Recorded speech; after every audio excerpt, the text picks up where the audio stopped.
খুঁজবো না সোনার কন্যাকে? অপেক্ষা করবি। ভালো লাগা হলে চলে যাবে, আর ভালোবাসা হলে রয়ে যাবে। হৃদয় যা বলবে তাই হবে। হৃদয় তো এক পলকের মেলবন্ধনের পরে শুধু সোনার কন্যাকেই খুঁজে চলে।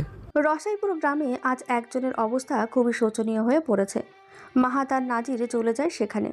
সুনামপুর গ্রামে আরহাম, কবির আর রাজিয়া গেছে। বাকিরা থেকে গেছে মাতব্বর বাড়িতে। এ গ্রামে সাঈদ আর সঙ্গে থাকা বাকিদের কাজ। রসাইপুরে অনেকে সুস্থ হয়ে উঠেছে, কিছু জনের অসুস্থতা বাড়ছেও। মাহাত নাজিরকে সঙ্গী হিসাবে নিয়ে বেরিয়ে গেছে। সেখানে গিয়ে দেখে লোকটি অসুস্থতায় নয়, মৃগী রোগে আক্রান্ত, কাঁপছে অবিরত। চামড়ার জুতো শুকিয়ে ভালো করে তাকে। বাকিদের সঙ্গে আলাপ আলোচনা এবং অসুস্থতার খবর শুনে আবার মাতব্বর বাড়ির উদ্দেশ্যে রওনা দেয় তারা। নদীর ঘাটে নৌকা নিয়ে বসে আছে লস্কর। আজ করিম মিয়া আসেননি। তিনি উনুনের চাল বাঁধছে। ঘরের টিন ঠিক থাকলেও উনুনের ওপর খড়ের চাল দেওয়া ছিল, তা অতিরিক্ত বৃষ্টির সময় তীব্র বাতাসে ভেঙে পড়েছিল। সময়ের অভাবে গড়ে তুলতে না পারাতে আজ গড়ছে সুযোগ পেয়ে। চলো উঠে পড়ো। নাজিরের কণ্ঠে মাহাত এগোলো। নৌকায় পা রাখতেই পেছন থেকে কেউ একজন ডেকে উঠল। ডাক্তার সাহেব খারান। মাহাত নৌকা থেকে পা নামিয়ে পিছনে ঘুরল। নাজির এবং মাঝির দৃষ্টিও সামনে গেল। একটা মধ্যবয়সী লোক তাদের দিকে হন্তদন্ত হয়ে এগিয়ে আসছে। কিছুটা কাছে আসতেই হাসি হাসি মুখ করে মাহাদের দিকে হাতে থাকা থলেটা এগিয়ে দিয়ে বলল, আপনাদের জন্য আমাগর গাছে নেওয়া আর কিছু 12 মাসে আম আছে। শহরে পাওয়া যায় কি না তা জানি না। নেওয়া ফল কিন্তু মজা বেশি, মিষ্টিও আছে। মাহাত ছোট থলেটা হাতে নিল। জানতে চাইল নেওয়া কি? লোকটি কি বলবে বুঝতে পারল না। নেওয়া তো নেওয়া, এর নাম কি তা তো অজানা। মাহাত থলে খুলে দেখেনি। নাজির পেছন থেকে বলল, নেওয়া মানে আতা ফল, গ্রামে নেওয়া বলে। ও আচ্ছা, ধন্যবাদ আপনাকে। কৃতজ্ঞতার হাসি দেয় মাহাত। লোকটি খুশি হয়ে চলে যায়। মাহাতও গিয়ে বসে নৌকার ছইয়ের ভেতরে।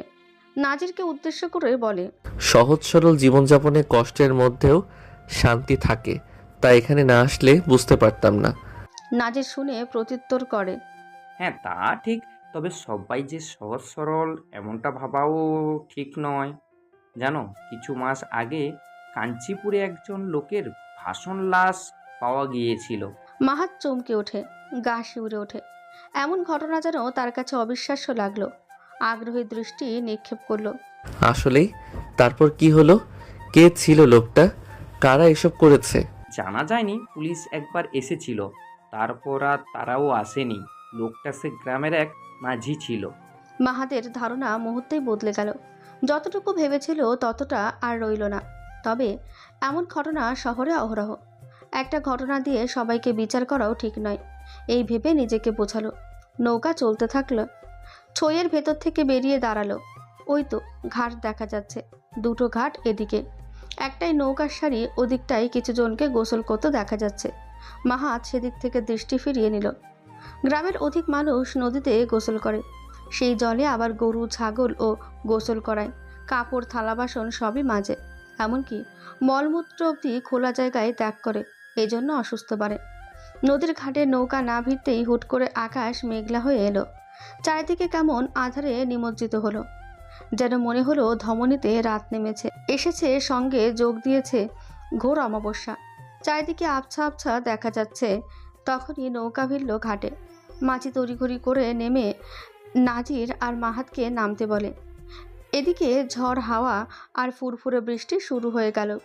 মাঝি নৌকা ঘাটে বেঁধে দৌড়ে গেল বাড়ির দিকে। নাজির আর মাহাতও দৌড়ে যেতে লাগলো। রেশ আরও বাড়ল। এভাবে আর একটু থাকলে বৃষ্টি জোরে আসবে আর পুরো শরীর ভিজে যাবে। নাজির অনেকটা এগিয়ে গেলেও মাহাত পেছনে পড়ে আছে। দৌড়ঝাঁপ তার অভ্যাসে নেই। হঠাৎ করে জুতো কাদা পানিতে লেগে যায়, উঠতে চায় না, আটকে যায় জুতো কাদার গর্তে। মাহাত নিচু হয়ে জুতো তুলছিল। এর মধ্যে বৃষ্টি জোরে শুরু হয়েও গেছে। তবে হঠাৎ মনে হলো মাথার উপরে বৃষ্টির পানি আর পড়ছে না, অথচ সামনে মাটিতে পড়ছে অবিরত। গাছের শুকনো পাতায় টিপ টপ শব্দ হচ্ছে।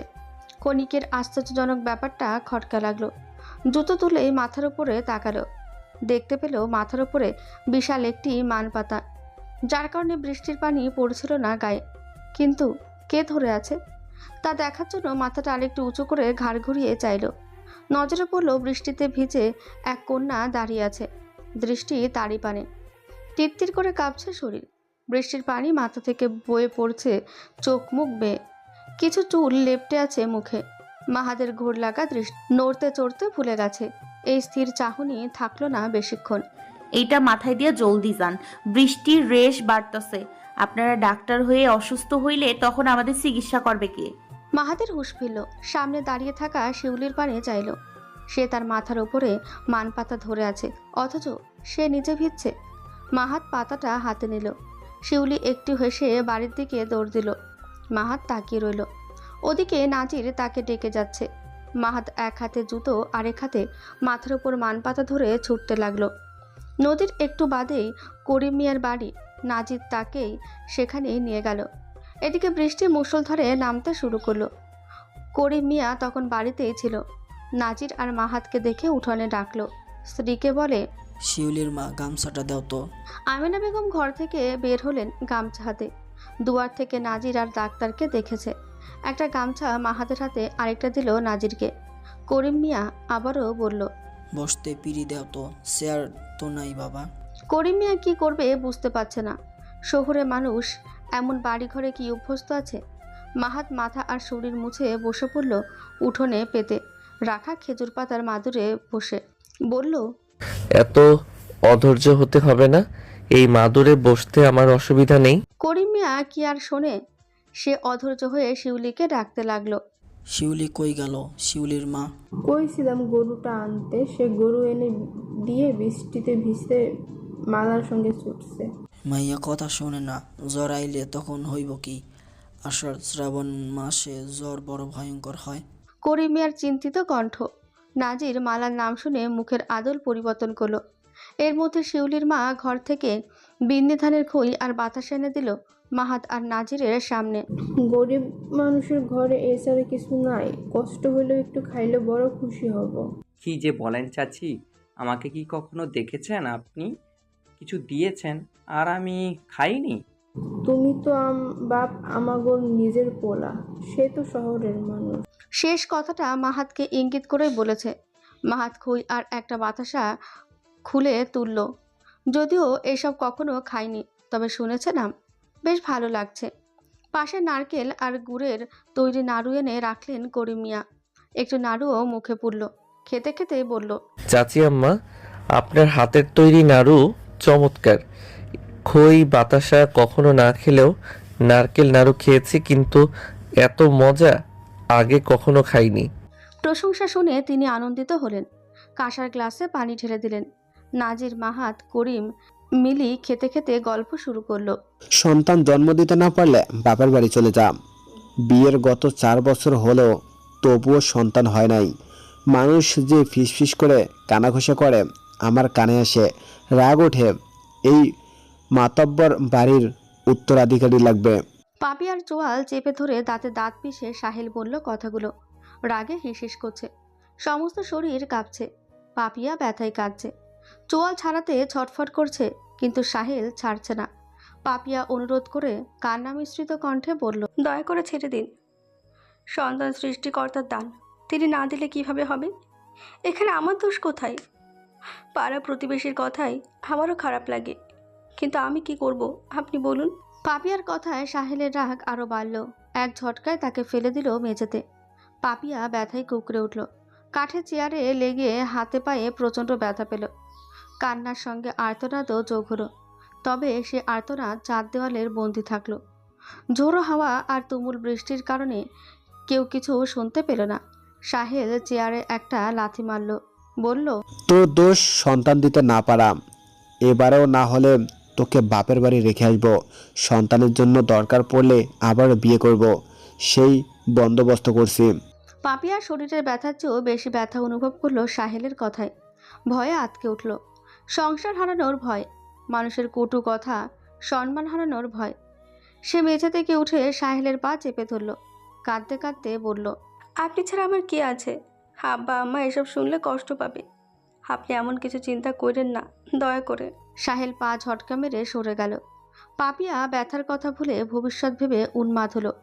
খুব বড়লোক ঘরের মেয়ে নয় সে, সাধারণ ঘরের মেয়ে হয়েও অতীব সুন্দরী বলে মাতব্বর নুরুল আলম এই বাড়ির বউ করে এনেছিলেন। কিন্তু বিয়ের 4 বছর পেরিয়ে গেলেও সন্তান হচ্ছে না। কত ঝাড় ফুঁক পানি পড়া খেলো, তবুও কোনো ফল হয়নি। ধীরে ধীরে সাহেলের হিংস্রতা বাড়ে, অবহেলা তো আছেই। কিন্তু সন্তান জন্ম দিতে না পারা কি তার দোষ? সেও তো চায় তার কোল আলো করে একটা সন্তান আসুক। আল্লাহ না দিলে কি করবে? তার ভাবনার মাঝে সাহেল এগিয়ে আসলো, পাপিয়ার দিকে নিচু হয়ে বলল, এটাই শেষ, এরপর নতুন কেউ এই ঘর দখল করবে। তুই চলে যাওয়ার প্রস্তুতি নিয়ে নে। বলে পাপিয়াকে টেনে তুলল, ফেললো খাটের ওপরে। কোমরে দ্বিতীয় দফায় ব্যথা পেয়ে চোখ খিচে সহ্য করলো।